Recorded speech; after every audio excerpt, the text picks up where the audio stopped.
Magandang araw mga kababayan ko at ichi-chika ko nga sa inyo. Itong naging reaksyon ko doon sa ginawang live streaming ni Senator Amy Marcos nung panahon na nagkakagulo sa Senado. Napansin niyo po ba kung sino pong nakapanood dito? Hindi ko alam kung mag-a-agree kayo sa akin pero alam na alam naman po natin na lahat yun ay acting lang. Kasi nakita niyo po ba kung paano siya nagsasalita? Minsan nga iniisip ko, ano ba to dahil retokada lang ba si Amy Marcos?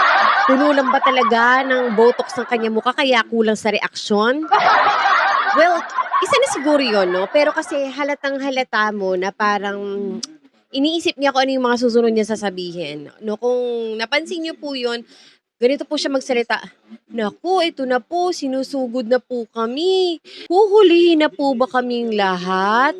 Ganon, tapos yung mukha niya walang kare-reaksyon.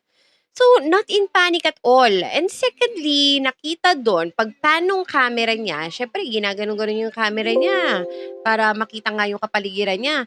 'Pag gano'n niya nung camera niya, wala, relax na relax si Camille Villar. Parang walang ganap, walang pakialam, nagte-text na ganyan. Gano'n lang. Walang reaksyon yung mukha, walang kapanik-panik, relax na relaxed. So ano yun? Ano yung acting na yan? Senator Amy Marcos. So kitang-kita na ikaw talaga give na give ka talaga na siraan yung kapatid mo 'no, kasi alam naman natin na talagang gustong-gusto niyang pabagsakin ang kanyang kapatid. Kagaya nga ng sinabi nitong si Sentry, nitong si Senator Trillanes 'no, na nanood daw siya ng live stream nito ni Amy Marcos at napansin nga daw niya na ang binitawang salita ni Amy Marcos ay pinapasugod na daw sila ng kanyang kapatid ni PBBM. Tama ba na gano'n ang linya mo? Yung mga linyahan mong gano'n, tama ba yun? Isipin niyo 'to mga kababayan ko, sarili mo kapatid kadugo mong naturingan, bakit mo naman ilalaglag? Bakit ka naman magsasalita ng gano'n? Actually, pati yung pagsasabi niya na drug addict itong si PBBM, bakit mo naman kailangan ibulalas yung mga gano'ng bagay, 'di ba? Kahit papaano siyempre kung ikaw tunay kang kadugo, may pagmamahal ka sa kapatid bilang Pilipino po tayong lahat at likas po sa mga dugo natin na nananalaytay, sorry, nananalaytay po sa atin ang mapagmahal sa kapatid, sa magulang, 'di ba?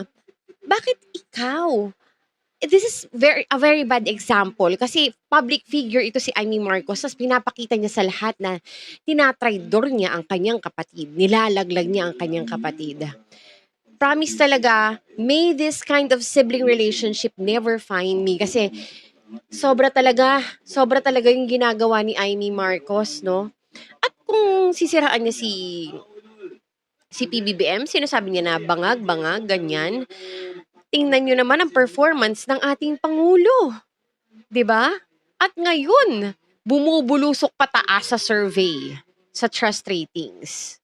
Hindi natin alam kung bakit ganito na lang ang galit ni Senator Amy Marcos sa kanyang kapatid para siraan niya ng ganyan.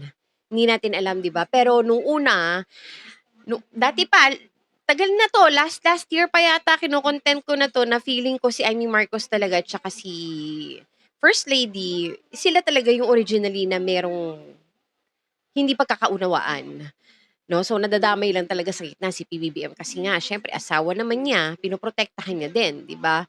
'No, ito si Amy Marcos, nakikita niyo ba kung paano siya it says a lot about her personality. Yung ganitong klase ng tao, alam na alam mo ng karakas nitong mga 'to. So, ito yung mga dapat hindi pinagkakatiwalaan bilang umupo sa isang posisyon sa gobyerno. Sa ganyang aspeto pa lang nakikita na natin taksil traidor, 'di ba? Pagkakatiwala mo pa ba ang kinabukasan ng Pilipinas sa taong ito, 'di ba? At ngayon nga kumakampi sa mga magnanakaw, kumakampi sa mga madudumi, may dungis sa kamay ng mga opisyal ng gobyerno. Saan ka makakakita ng ganyan? And secondly, ito pa dito tayo sa mababaw na aspeto. Kasi parang iniisip ko talaga, aside from the fact na meron talaga mga kumakalat na balita na hindi talaga totoong magkapatid, itong si PBBM at itong si Senator Amy Marcos, no, ay Parang gano'n nga yung pakiramdam ko, wala akong feels na talagang tunay sila magkakapatid. Pero ano bang pakialam nila sa'kin, 'di ba? Pero eto lang ang sarili kong opinyon na parang hindi talaga sila totoong magkapatid. Kasi sabi nga nung boss ko, tingnan mo daw ang itsura ni Amy Marcos, 'di ba? Nung ikukumpara mo daw nung kabataan ni Amy Marcos, we're not here to make fun of physical attributes of a person. Pero, however, sinabi lang to ng boss ko at nire-relay ko lang sa kanya kasi nakakatawa. Sabi ng boss ko, si Amy Marcos daw, maitim nung bata pa, tapos mahaba ang mukha parang sapatos. Kamukha daw ni Norman Mangusin. So baka nga daw talagang si Francis Leo Marcos ang tunay na kapatid ni Amy Marcos. Hindi malayo mangyari kasi magkamukha talaga sila kung ikukumpara mo side by side ang kanilang mga photos. Eh si Manang Amy naman kasi punong-puno na din ng retoke ang mukha, 'di ba? I'm sorry about this pero real talk lang po ang lahat ng 'to. So anyway, mabalik nga tayo dito sa acting-actingan na 'to. So sabi ni Senator Trillanes parang si Senator Trillanes naasiwa din sa aktingan nitong si Amy Marcos.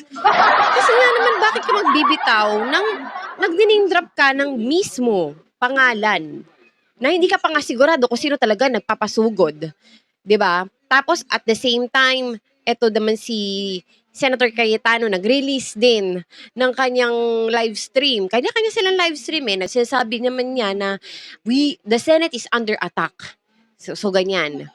So ngayon, nung humupa lahat ng ito, humupa na lahat. So tinanong si Senate President, sino ang nag-aatake sa Senate?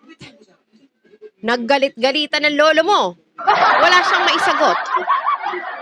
Hindi siya sumagot at all. So ano yan? Tapos ngayon, tinanggihan ang sabpina ng CCTV. Eh dito nga natin malalaman kung anong katotohanan. Bakit? Anong rason? Kasi kung wala kang tinatago, tatanggapin mo ng maluwag ang investigasyon. 'Di ba? O bakit ganito? Kaya kayo mga DDS na nagpapaalipin sa maling balita, nagpapaalipin kayo sa mga fake news, mag-isip-isip po kayo kasi binibigay na sa inyo lahat para magliwanag ang mga isipan nyo, pero ganun talaga eh. So, bahala na kayo sa buhay nyo.